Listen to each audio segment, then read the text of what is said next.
वादा हमने कलमा पढ़ के किया कि मौला नमाज भी पढ़ेंगे, रोजा भी रखेंगे, हज भी करेंगे, ज़कात भी देंगे, झूठ नहीं बोलेंगे, गीबत नहीं करेंगे, तेरे बंदों को तकलीफ नहीं पहुंचाएंगे, मौला हर अच्छा काम करेंगे, हर इबादत करेंगे। ये वादा करते हम कलमा पढ़कर। ये इस्लाम है, इस पर अमल करो। ये इस्लाम है का मौला हमारी जिंदगी में गुजरे वो तेरी इबादत में गुजरे, लेकिन मौला जब हमें मौत आए ना, मौत तेरे हबीब की मोहब्बत में आ जाए। ईमान नाम है मोहब्बत मुस्तफा का।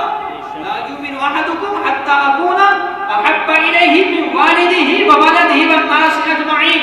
हजरत अनस फरमाते हैं और कुरान में फरमाता है, कुल इन काना आबाउकुम व अबनाउकुम व इख्वानुकुम व अज़वाजुकुम व अशीरतुकुम व अमवालुन इक़्तरफ़्तुमूहा व तिजारतुन तख़शूना कसादहा व मसाकिन तर्ज़ौनहा अहब्बा इलैकुम मिनल्लाहि व रसूलिही।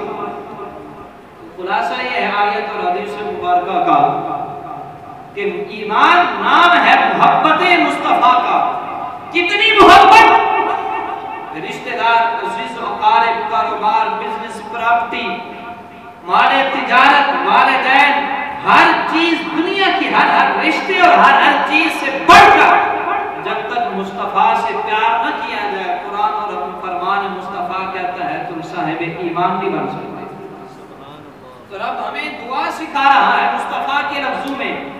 तो मैं जब भी नमाज जनाजा पढ़ो तो दुआ ये करो, क्या मौला हमें जिंदगी अता फरमा दो इस्लाम पर, लेकिन जब मौत है तो वो मोहब्बत मुस्तफा में आए, मौत इश्क मुस्तफा में आए। जब हमारा सांस निकलने लगे तो मौला तेरे हबीब की मोहब्बत में वो लम्हात हो, वो जिंदगी की घड़ियां तेरे मुस्तफा की सीरत और सूरत के अंदर मुस्तग़रक़ हो। मौला हमें मौत ऐसी अता फरमा, और ये मोहब्बत मुस्तफा का तकाज़ा है कि जिस जगह पे महबूब रहता हो उस जगह से भी प्यार किया जाए।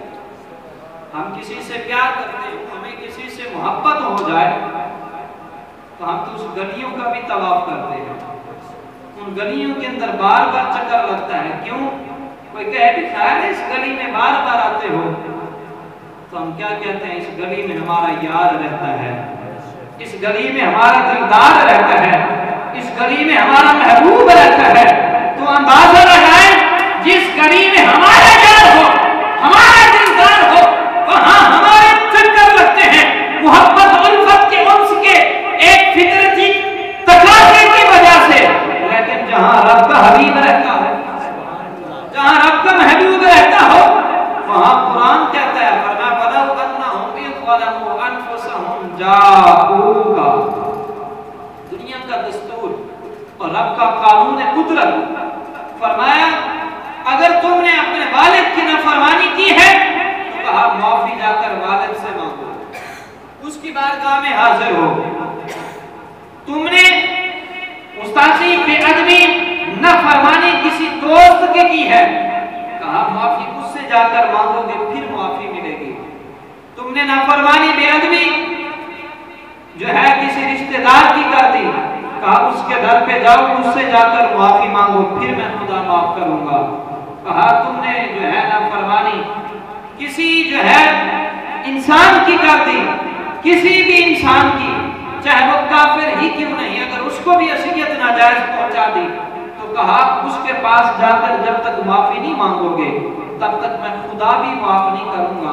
लेकिन अंदाजा लगाएं, जरा एक मिनट के लिए तवज्जो फरमाएं, जिस इंसान की गुस्ताखी की जा रही है, जिस इंसान की बेअदबी की जा रही है, जिस इंसान की नाफरमानी की जा रही है, रब फरमाता है उसके पास जाओ, उसकी चौखट पे जाओ, उसके दर पर जाओ, उससे जाकर माफी मांगोगे तो फिर माफी मिलेगी। हमने अर्ज की मौला बंदे की नाफरमानी कर दे, उसकी जो है वो उसको कोई तकलीफ पहुंचा दे, उस पर कोई जुल्म कर दे, कोई ज्यादती कर दे तो माफी उससे मिलेगी।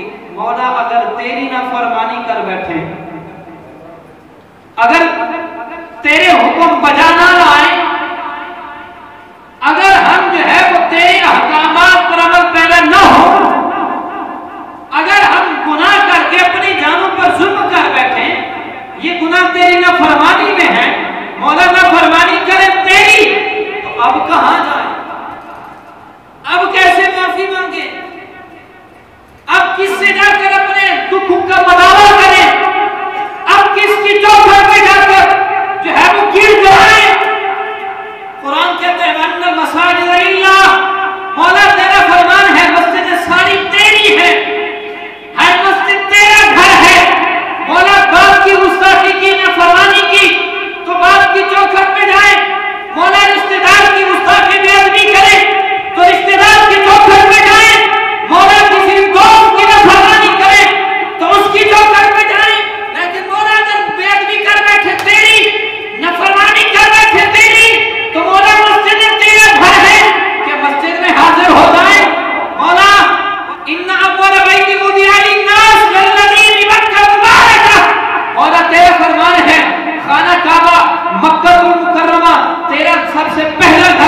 नमाज पढ़ो। मौला अगर तेरी नाफरमानी कर बैठे, तेरी बेअदबी कर बैठे, अगर हम जो है तुझे तकलीफ पहुंचा बैठे, तो मौला क्या फिर हम मक्कातुल मुकर्रमा में हाजिर हो जाए? क्या खाना काबा में हाजिर हो जाए?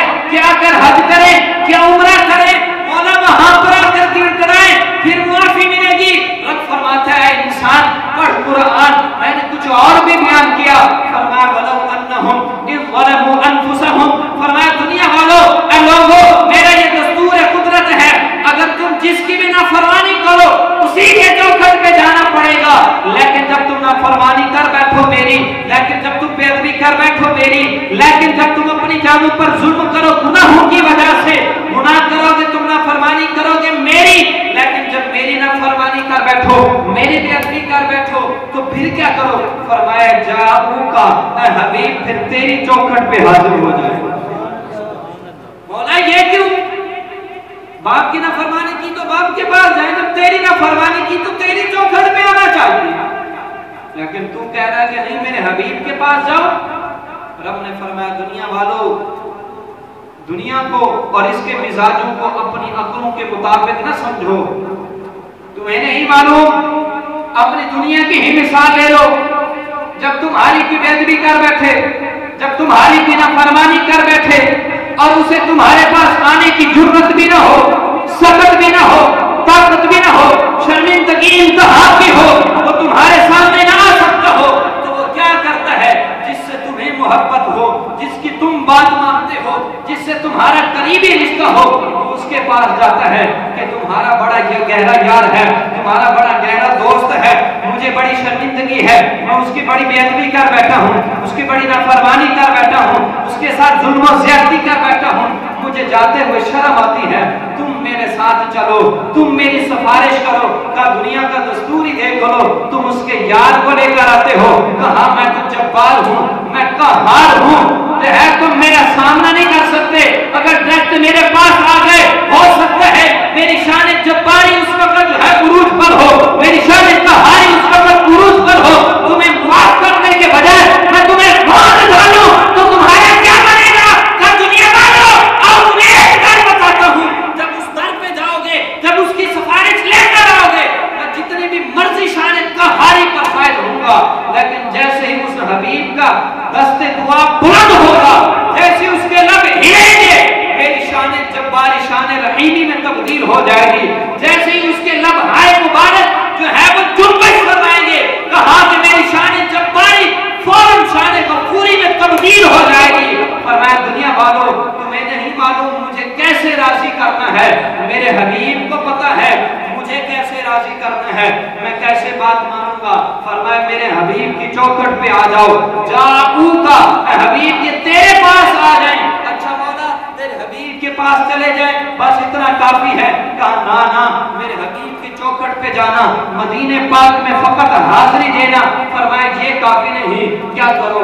फरमाया फस्तगफिरुल्लाह, अल्लाह से बख्शिश मांगो, उससे दुआ करो, वस्तगफर लहुमुर रसूल, फरमाया तुझे अपने हबीब की चौखट पे जो लेकर आया हूँ ना, इसलिए लेकर आया हूँ, मेरे हबीब के पास बैठकर जब मुझसे माफी मांगोगे और मेरे हबीब की बारगाह में गिड़गिड़ाकर जब अर्ज करोगे कि या रसूल अल्लाह उन्जुर हालना, ऐ या रसूल अल्लाह करीम आका हमारे हाल पर नजरे करम फरमाइए, हम जानों पर जुल्म कर बैठे हैं, हम पे नजरे करम फरमाकर हमें साफ सुथरा कर दीजिए, रब की बारगाह में सिफारिश कीजिए।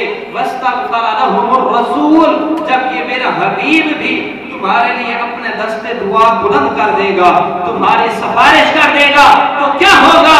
फरमाया लवजदुल्लाह तव्वाबर रहीमा, फरमाया कि फिर तुम अपने रब को तौबा कबूल करने वाला और रहम करने वाला पाओगे। रब तो वैसे भी तव्वाब है ना, रब तो वैसे भी रहीम है, लेकिन फरमाया जब गुनाह कर बैठो, कुछ मांग रहे मुझसे तो डायरेक्ट आ जाओ, कोई मसला ही नहीं, लेकिन जब मुझसे माफी मांगनी हो, जब जानों पर जुल्म कर बैठे हो, फरमाया फिर डायरेक्ट नहीं आना, फिर बारगाह मुस्तफा से होकर आना, फिर मदीने की गलियों के चक्कर लगा कर आना है, फिर गुंबद खजरा के सामने गिड़गिड़ा कर आना है, फरमाया फिर माफी अता करूंगा, फिर माफ